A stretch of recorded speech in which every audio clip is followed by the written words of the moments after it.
All right.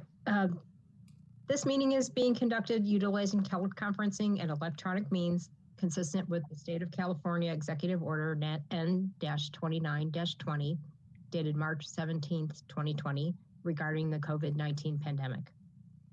The live stream of this meeting may be viewed on Comcast or Xfinity channel 15 and or online as noted on the agenda.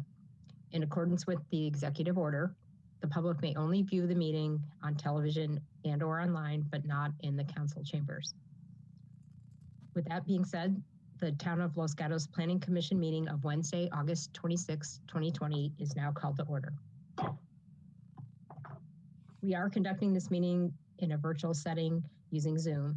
All planning commissioners and staff are participating from remote locations, and all voting will be conducted via roll call vote. Mr. Paulson, would you please call the roll or advise us of the roll? Yes, thank you, Chair. So let the record reflect, we do have all planning commissioners present. Okay.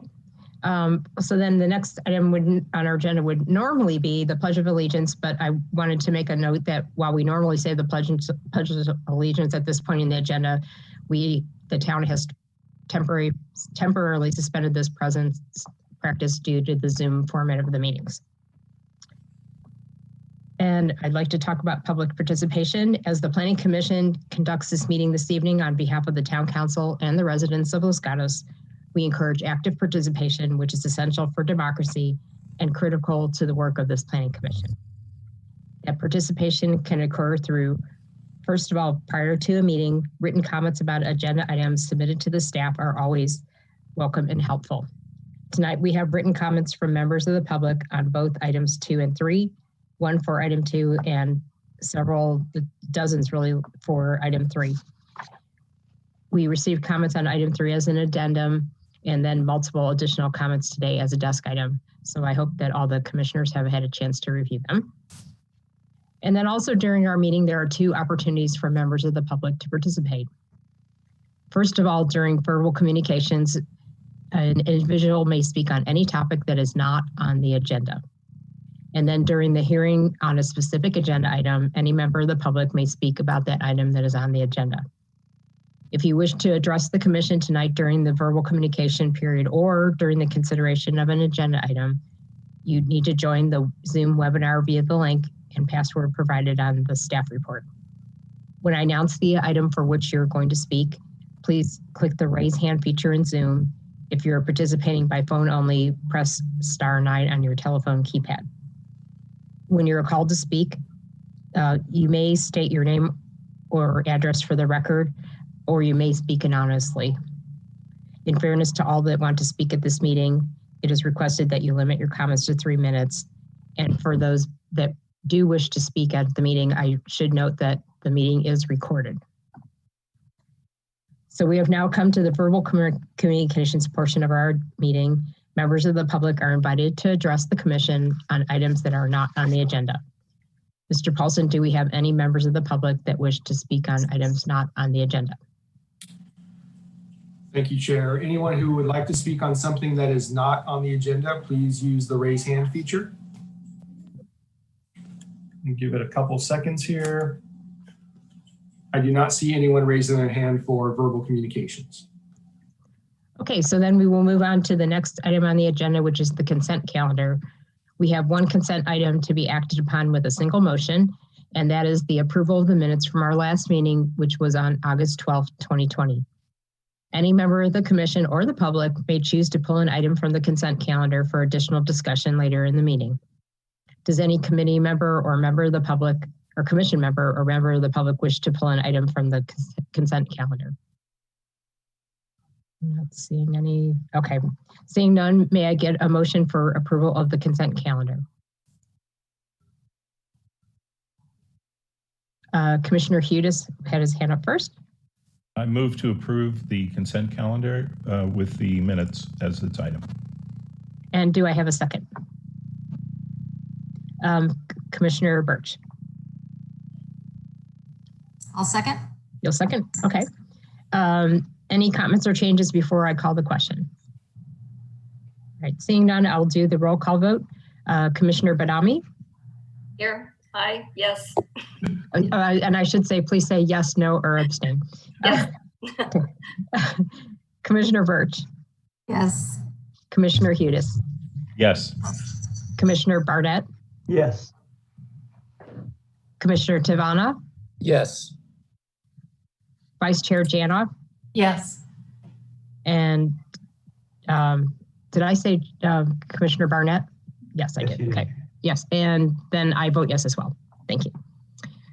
So we will now move on to the public hearings portion of the agenda, and we will consider agenda item 2, which is forwarding a recommendation to the town council for approval of amendments to chapter 29, which are zoning regulations of the town code regarding outdoor lighting. And there are also modifications to the residential design guidelines for outdoor lighting as well. The location is town-wide, and the town code amendment application is A-20-005, and the applicant is Town of Los Gatos. And I am understanding that Ms. Armour will be giving the staff report this evening. Yes, good evening. Jennifer Armour, Senior Planner. The item before you this evening is a combination of changes to the code and to the residential design guidelines in regards to outdoor lighting. These are based on recommendations from the Town Council Policy Committee. They met several times near the end of last year and then another 2 times this year to consider what types of changes might bring the code more in line with the residential design guidelines so that there is consistency, as well as more appropriate wording to allow things like shoestring lighting was previously prohibited, which they felt was no longer applicable in town. So the staff report includes descriptions of changes to the zoning code and changes to the residential design guidelines that are recommended. Based on the recommendation from Town Council Policy Committee, staff recommends that the Planning Commission review the information provided in the staff report and forward a recommendation to Town Council for approval. Okay, thank you very much, Ms. Armour. Do any of the commissioners have questions for Ms. Armour or staff? Okay, I don't see any. I did have one question for staff, and that is, there wasn't any mention of any changes to the commercial lighting. So was this driven by a specific need to address residential lighting guidelines? My memory of the discussion was that by modifying this code that controls outdoor lighting, the section of the code that's being modified, because that has now specifically targeted residential, it no longer doesn't apply to commercial buildings. And so it leaves them the ability to do things like the shoestring lighting that was previously prohibited. Okay, so basically it was driven by the specific issues that were at hand and to fix those. Okay. If no other commissioners have any questions, we would now invite comments from the members of the public. And if you are called to speak, you may choose to state your name and your address, and you may choose to speak anonymously, and you will have 3 minutes to make your comments. We did have one public comment that was included in our staff report, but is there anyone that wanted to speak from the public on this item tonight? Thank you, Chair. If anyone would like to speak on this item, please use the raise hand feature in Zoom.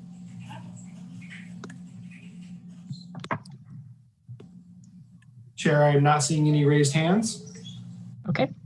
All right. So then we will close the public portion of the hearing and ask if any commissioners have questions of staff, wish to comment on the application, or introduce a motion for consideration by the commission. Commissioner Hudis and Commissioner Birch. Commissioner Hudis first. Just a quick question, conveying the question that was put forward in the correspondence by Leaf ago. There is a suggestion that perhaps we measure the light rather than try to regulate the type of light. So for instance, I don't know if high intensity light is a well-defined term, but he had actually suggested doing what we do with sound nuisance, or noise nuisance, which is to measure the noise.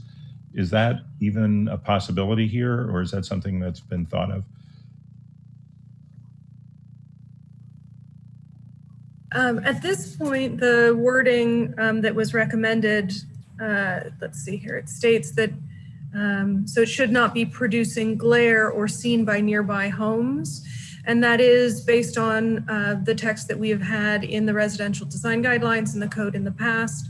And so rather than targeting a particular number, it would be more about the effect of the light and whether it goes on to a neighboring property. Okay, thank you. And let's see, I think Commissioner Birch had a question or comment. Yeah, so obviously the California Building Code items, I'm sure, are always taken into account before these. So we don't typically put things like required foot candles. But there was one item that I wondered if we have ever thought about putting this in, which is part of the code that talks about at commercial properties, the lighting being reduced by 50% at close of business or 10 p.m. I know that we've had other residents come before us, and particularly if we're looking at an upgrade with a space that has like a large parking lot and lighting, that have talked about the fact that the lights are very bright, even with the shields, because usually those are pretty bright LED lights. Is that something that we could consider putting in?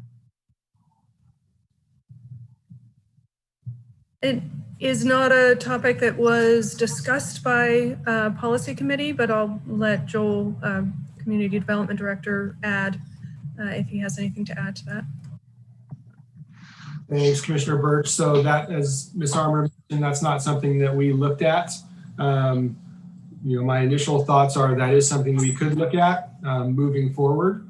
Obviously, that would take some outreach to the business community, and I would envision that some of them may have some concerns related to security, depending on the type of circumstance and type of business. But if that's something that you would like staff to look at, then that can be part of the recommendation from Planning Commission to Council, and then that would require further work. May I follow up, Madam Chair? Yes. Well, I think my question was more of, since it's already actually in the building code, is it something that if somebody was having a particular problem with a particular spot, that would be enough maybe to contact the town and code compliance? Wasn't that we had to add in a bunch of added items. It was just more of, that is just something I remember hearing a few times, and just wondering if there's a way to address it without creating more work for you guys. So I would say that that's generally, would be a code compliance issue that we would get. And so we would look to address that for the newer buildings. I'm not sure when that requirement went into building code. Obviously they change it every, I think 3 years. So ultimately, we probably have a lot of existing facilities that are far older than that may not have to comply or may not have the infrastructure to comply with that. But we would look at that on a case-by-case basis through our code compliance program. Thank you. Let's see, Commissioner Barnett. Yes, if I'm reading this right, new language proposed by the policy committee would make decorative lighting preferred over security lighting fixtures. And I was wondering where that came from.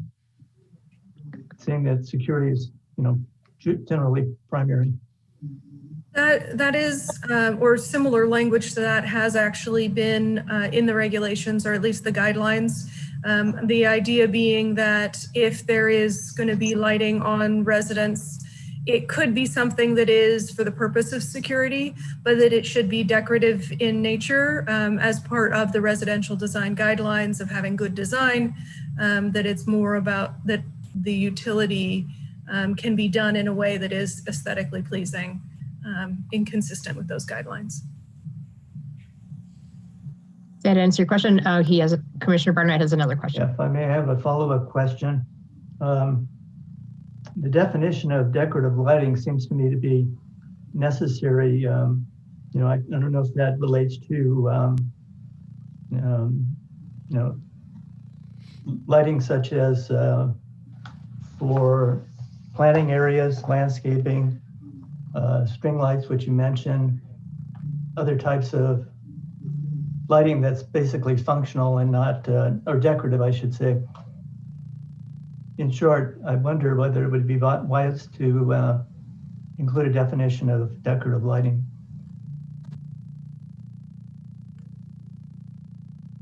All right, thank you for your comment. And do you have any other questions, Commissioner Barnett?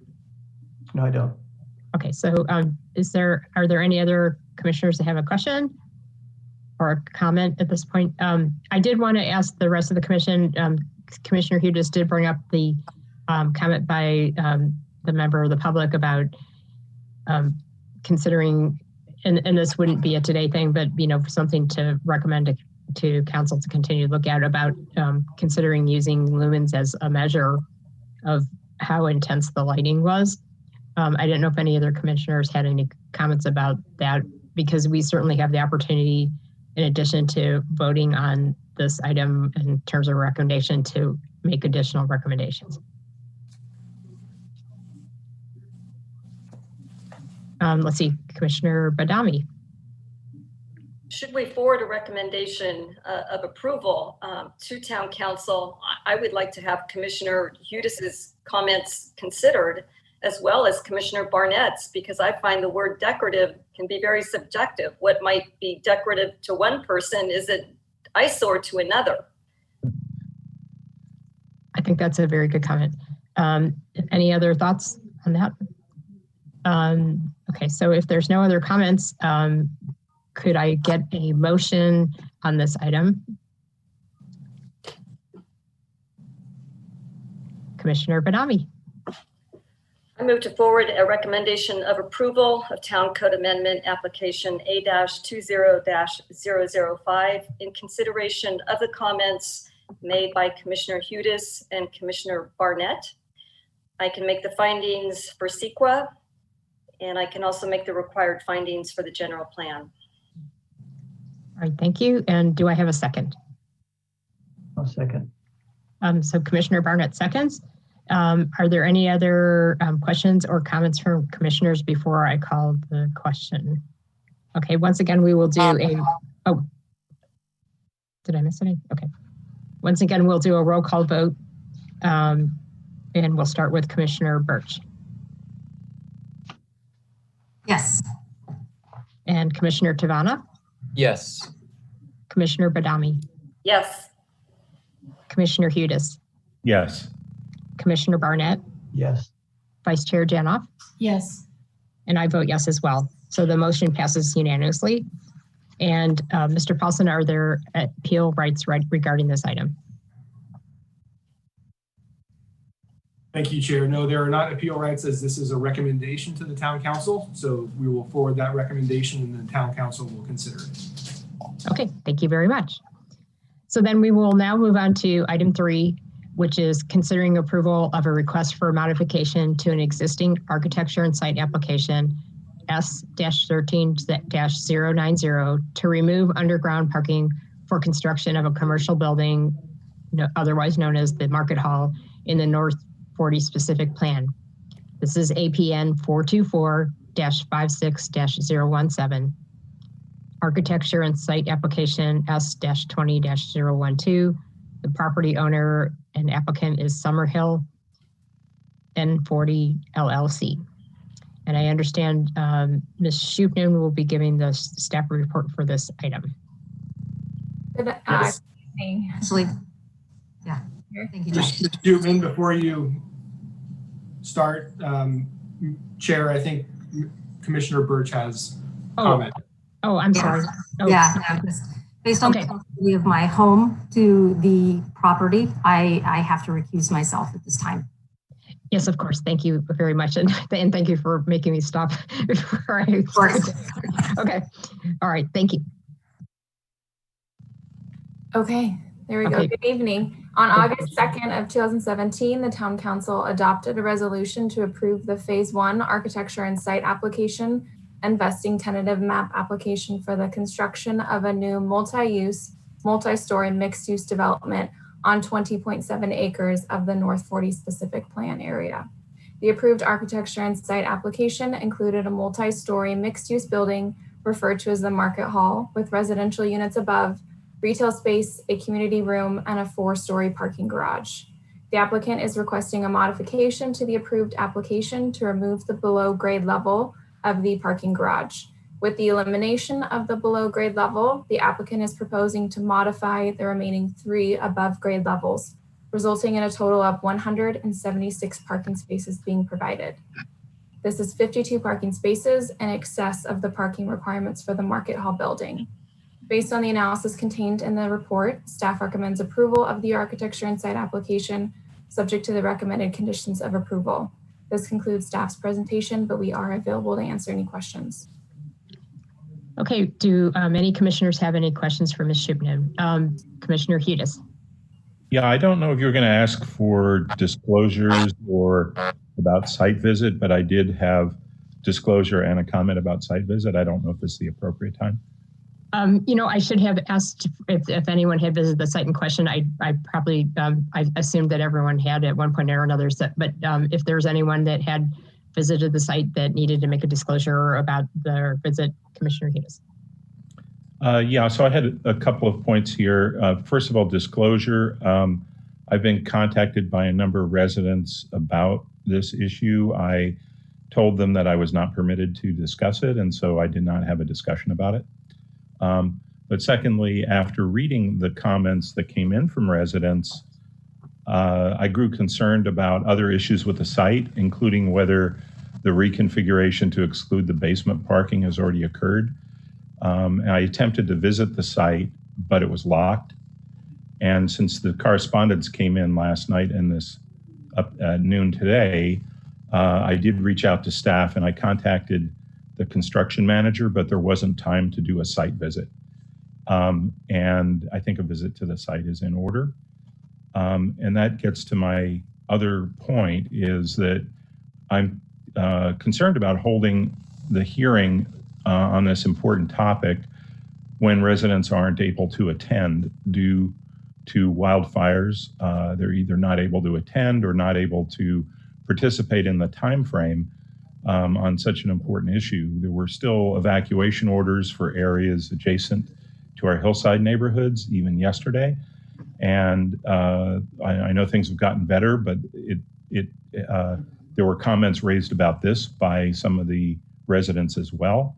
And I think it's about perception on this sensitive issue that we need to be cognizant of folks' concerns, not only about the opportunity to give testimony, but also the possibility of action being taken not in full sunshine because of the wildfire situation and the number of residents that are concerned about this issue.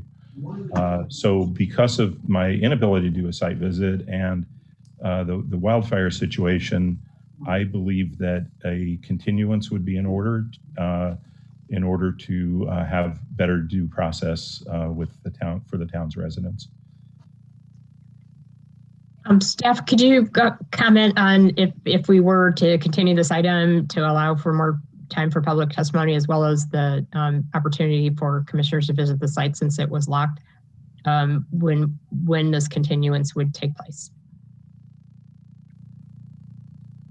Well, I can start, and then if the town attorney has anything additional, should the commission believe that Commissioner Hudis' point raises an issue that folks think a continuance is in order, then that is something that the commission can do. I think we have about,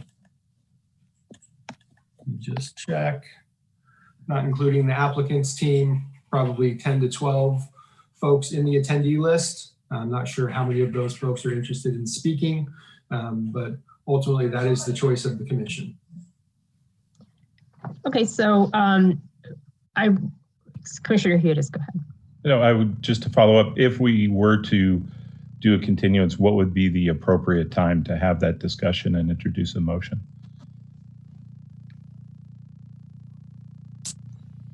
would look to the town attorney for that, whether or not we should open the hearing, let the applicant speak, and ultimately let those in the audience speak, or whether that should or could be done prior to that.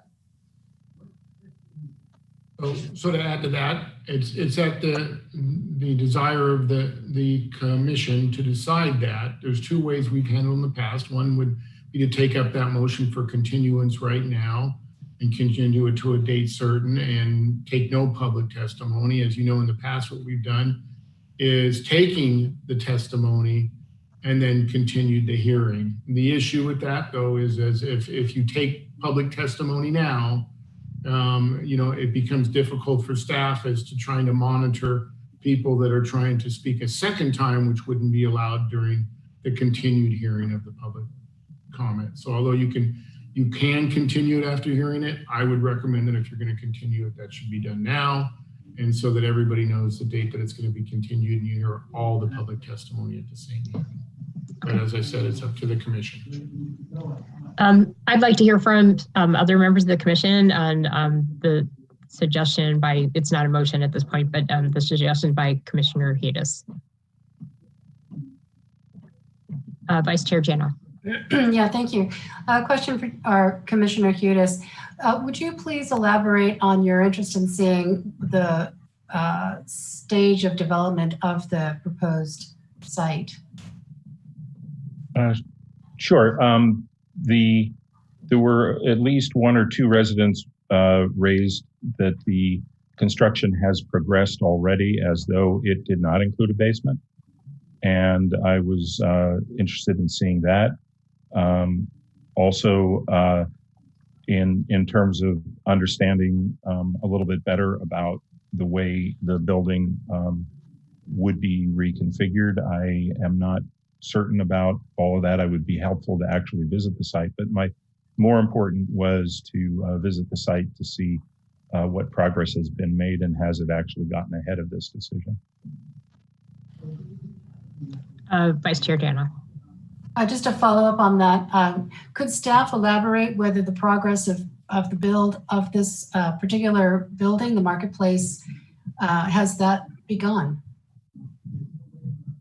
So they've been doing utilities. Actually, the applicant would be the best one to ask about that. But what I can say is they have building permits in for the building, which includes the underground garage. And so ultimately, they would need to do that earthwork. They obviously have not done that earthwork yet. And they wouldn't do that earthwork until a building permit was issued, which hasn't happened. And just to answer Commissioner Hedis' other comment, there are no exterior changes to the footprint of the building. And so the only difference is you would no longer have that underground portion. So it doesn't actually have any exterior modifications. Okay. Do any other commissioners have any comments on this? Commissioner Badami.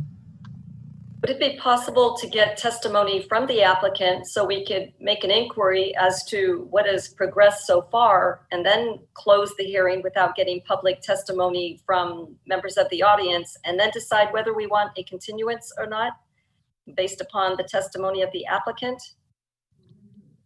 Is that a possibility or no? If not, I'm going to go for a continuance. I would say that that's not, you don't have the ability to open that issue up to just one person. If you're going to, you can singular the issue, but you're going to have to let other people, because the applicant might have a different testimony as what's happening out there compared to other people. Okay. I will say that issue is somewhat irrelevant to this issue. If they've done work that they weren't allowed to do, then that's a code compliance issue and it has nothing to do with the current application in front of you. As Mr. Paulson said, I don't believe they've even pulled their building permits to do the underground garage yet, but I could be incorrect. Okay, thank you. I did want to make a comment on this. With all gratitude towards all the people that came to this meeting on Zoom tonight that might have wanted to speak, and with all the gratitude to all the residents who've already made comments. We did have at least one comment, if not more, from the public saying that they felt that there was people that wouldn't have an opportunity to speak on this. And since the North 40 is such an important topic to so many residents in our town, it would be my preference to continue just simply to make sure we have captured all the possible public testimony that we can, either via additional written comments or people coming to the meeting. And as Commissioner Hudes pointed out, the wildfires are an issue. And I would also advocate to do the continuance now versus trying to proceed through the hearing and then trying to track who had made comments and who didn't. So that would be my preference, but I wanted to see if any other commissioners wanted to comment or make a motion on the idea of continuing at this point. Commissioner Tebana. I would definitely agree with you, Chair Hansen and Commissioner Hudes. I think giving people a little bit more time, especially considering the circumstance on this hot button topic of the North 40, more time to review and or attend the meeting if they weren't able to tonight. So I would support a continuance now as opposed to hearing everything out and making that decision later. Okay, thank you for your comments. Commissioner Barnett. Yeah, based on the comments from Town Attorney Rob Schultz, I think that a continuance would be appropriate. That, for example, we can't have testimony from the applicant today and then expect people to comment on it at a subsequent meeting. Right. Okay. So then would if there's no other comments from other commissioners, would one of you would like to make a motion to continue? Commissioner Hudes. If I could check with staff first on the date, would September 9th be available? Yes, we can put it on the September 9th meeting. Okay, so I would move to continue this item to September 9, date certain.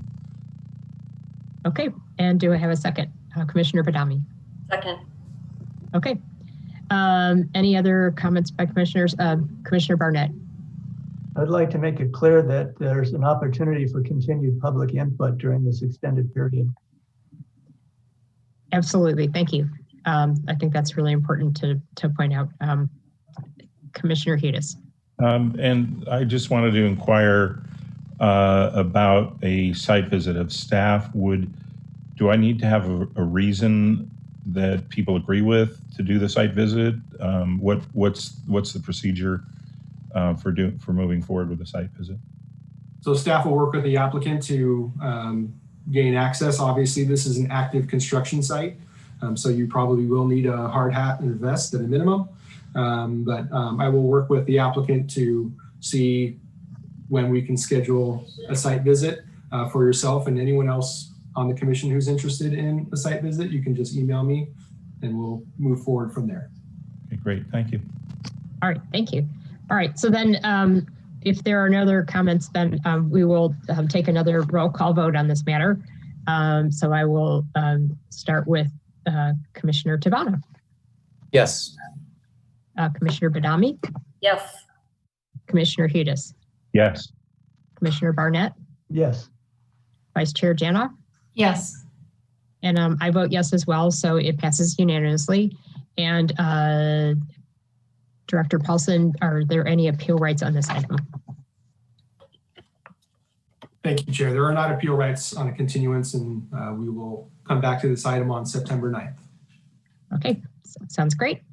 All right, so then we will move on to the next item. And before I move on, I did want to thank, again, all the members of the public that took the time to make comments, and which we will consider in addition to any other comments we get at the hearing on September 9th, and that there is, as Commissioner Barnett pointed out, plenty of opportunity over the next 2 weeks to make additional comments, and we do appreciate that. Okay, so then we will move on to other business, and first item will be report from the Director of Community Development. Thank you, Chair Hansen. At this time, I don't have anything to report because I imagine you will report on the upcoming General Plan Advisory Committee meeting. Okay. All right. And then we do have the next item would be subcommittee reports. In addition to their service on the Planning Commission, members of the commission serve on several town committees. And I wanted to know if there's any reports tonight. I know the Historic Preservation Committee met today, and then I'll comment on the General Plan Advisory Committee. So would Commissioner Hudes or yeah. Yes, we had a meeting earlier today, considered 445 Los Gatos Boulevard, 411 San Benito Avenue, and 32 Walnut Avenue. And then we did I think a final review of the portion of the general plan that relates to historic preservation and made some recommendations back to the General Plan Committee on that. And we thank you for that. Okay, and so Commissioner Birch, Vice Chair Janoff, and I all sit on the General Plan Advisory Committee. And we have not met since our last Planning Commission meeting because we've been meeting so furiously and going through so much material. The collective wisdom was to cancel last week's meeting and postpone it till September 3rd, which is a week from tomorrow. So, so when we meet again, we will be discussing taking our second pass at the mobility element. And one of the things that we're trying to do is to start incorporating some more objective standards into the discussion, which was the original desire of Town Council. So, so we will be looking at the mobility element, which is one of the very important elements. Not that there are any that aren't important, but it's very important to many people.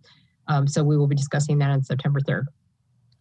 And I don't think the Conceptual Development Advisory Committee met since our last meeting.